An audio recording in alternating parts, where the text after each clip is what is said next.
What is going on, everyone? Steve Supremo here, and I am just another game collector, and I'm hoping you guys can help clear the air for me this morning. And one of the main criticisms I've been seeing about the Nintendo Switch 2, and it doesn't seem to be a criticism that Microsoft and Sony get held to, like it seems they're holding to Nintendo with the Nintendo Switch 2. And what's that criticism, you say? Well, it's the one that I've been seeing with some impression and review videos saying they are disappointed in the system due to its lack of innovation. And they're knocking the system because it's not being innovative enough.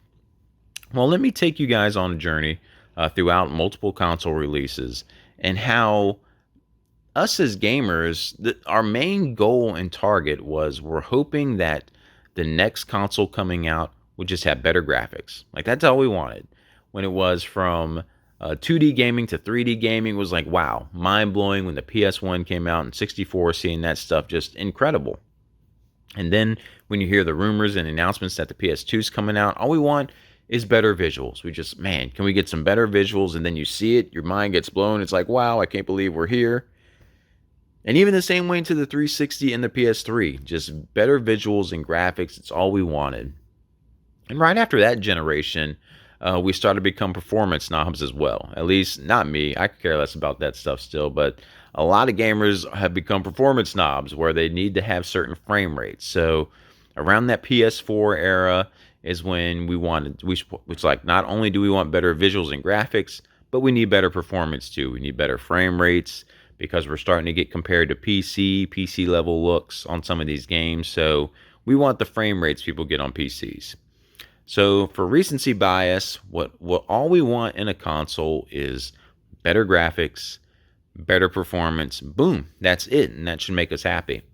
And that's all that Microsoft and Sony have been doing every generation. Every generation with a Microsoft or Sony system, it's either they add DVD functionality into it or you get Blu-ray, and that's the innovative thing. Other than that, it's just better graphics and better performance. And there's nothing wrong with that. Like, I've loved my PlayStation stuff and my Xbox stuff ever since that because they check the two major check boxes is giving me better graphics and performance. But for some reason, Nintendo is being held to the fire because they didn't do something innovative. They gave us better graphics and performance with this system, but it wasn't enough. And I think it's because when the Wii came out, it's when they made those waggle controls, they made the Wii motion controls. And I'll remind you guys, if you weren't around that time or too young, gamers hated that. They're like, what in the world? Why are they putting motion controls in our video games? We hate it. We hate the waggle controls. No one wants to do it. And then boom, it becomes one of the top selling consoles of all time. Did it pass the PS2 or not? I can't remember what the sales were for, but it's up there as either like top 3 consoles ever being sold. And then they come out with the Wii U, which was kind of a flop. And then the Switch came out, which is kind of what their true vision was of the handheld like console, being able to put on your TV to still play and then take it on the go. So they kind of saw their vision come to light there, and the Nintendo Switch 2 is here, and it's just a massive improvement on it. But I'm just curious why Nintendo's getting knocked for something that none of the other consoles get knocked for.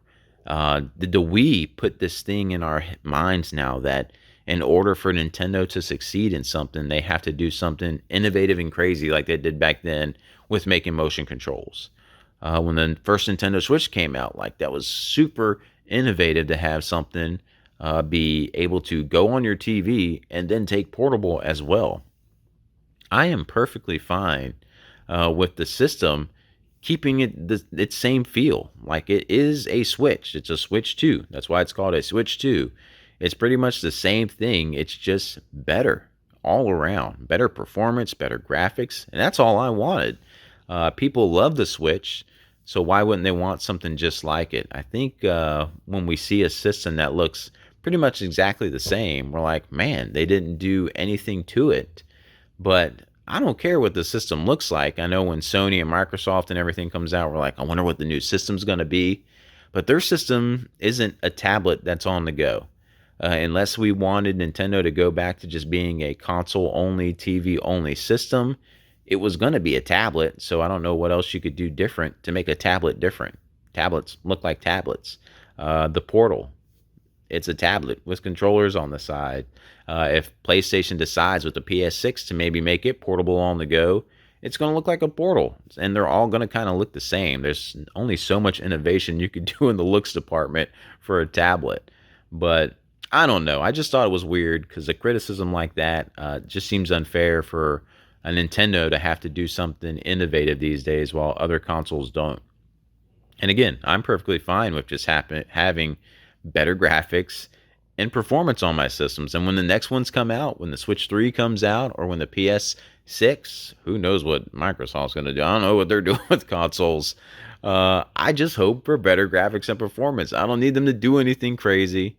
Just give me better graphics. And I'm not really a performance guy. I just want better graphics. So it's cool seeing all the frames per second and stuff you're getting on these systems these days, but 30 frames never bothered me with anything like it does some people. So I don't know. Short video. What do you guys think? Maybe you can help clear it up for me.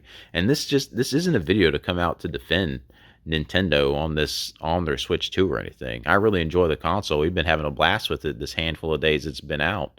Going into this, my hype was not high for it at all, and it was mainly because of the games. There were no games coming out for the launch library. Now I can see if people are disappointed for that launch library and stuff. I completely understand that. I'm talking about just the system itself and them judging it based on its lack of innovation when other consoles don't do any innovation except the graphics and performance. I keep repeating myself, but it just seems weird to me. So maybe you guys can clear that up for me in the comments below and let me know what you think. And if you've had the Switch, what your initial thoughts have been on it as well over these handful of days that it's been out. And I promise you guys, this is not going to be a Switch 2 dedicated video or anything like this. It's just something that's been on my mind through this past week when I'm watching all the impressions and everything. So I'm just interested to see what other people think, or if they're kind of like me, like why are they kind of being judged differently than other systems. So let me know in the comments below, and I'll catch you guys in the next one.